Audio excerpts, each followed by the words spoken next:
Captain's log. Stardate 2016.165. Starship USS Aegis is preparing for her maiden voyage.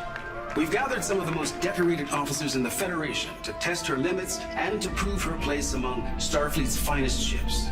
We're en route to a secret testing facility and are proceeding to our destination at maximum warp.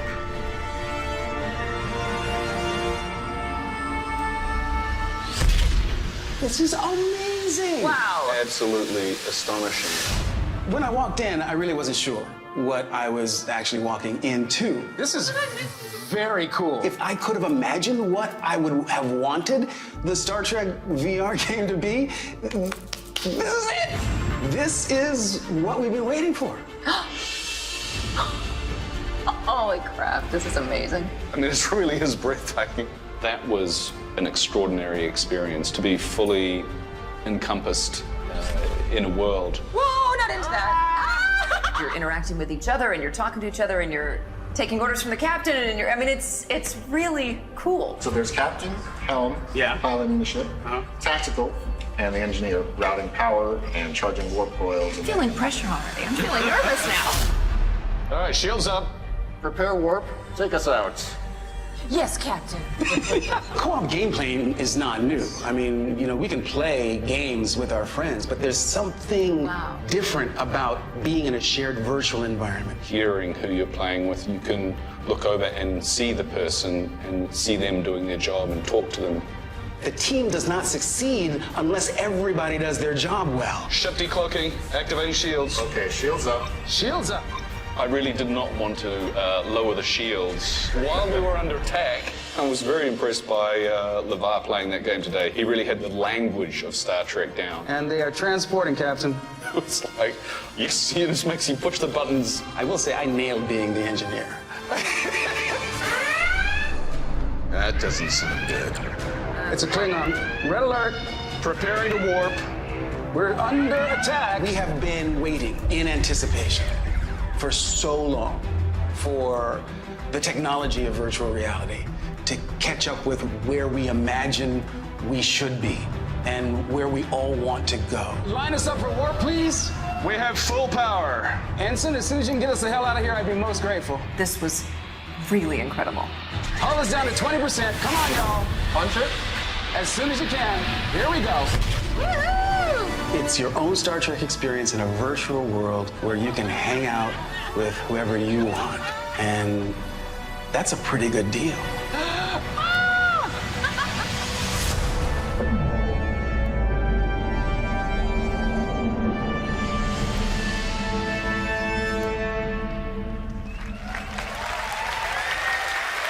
So it looks like Ubisoft got some of the old Trek band back together. I mean, like all of the old Trek bands and the new ones back together. So great. I have two questions for you. First of all, I know you have my email, so why no invite? But we'll talk about that after.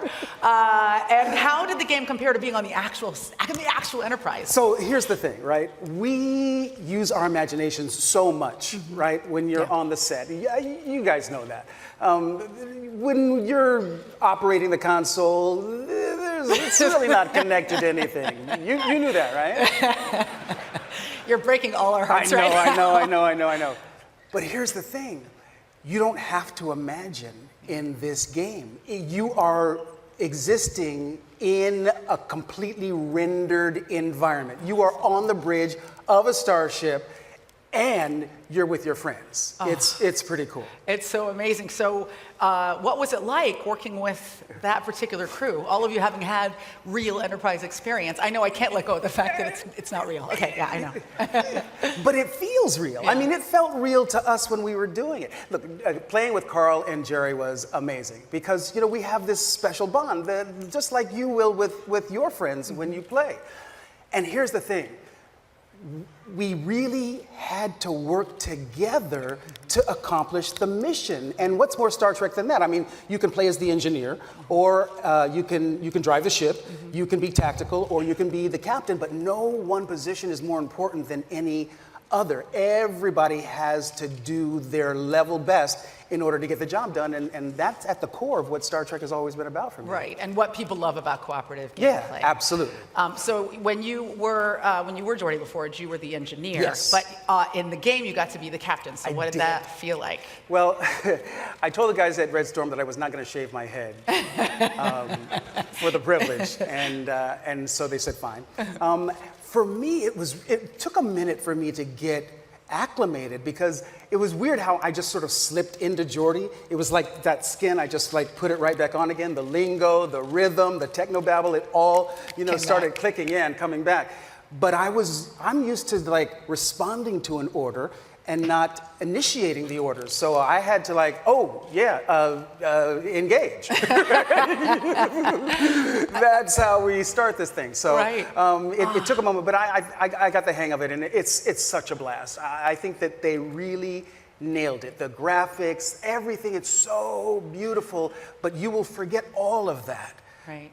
Because the gameplay is so engaging. God, it's so cool. It's well, awesome. I can't wait to play this game, preferably at your house. Yes.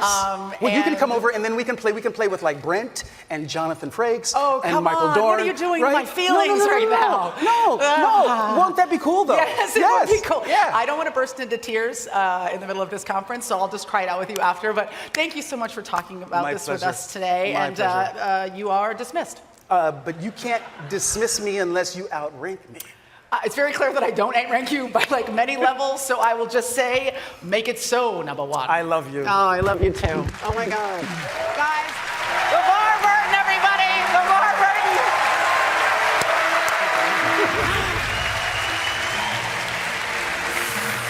Okay, so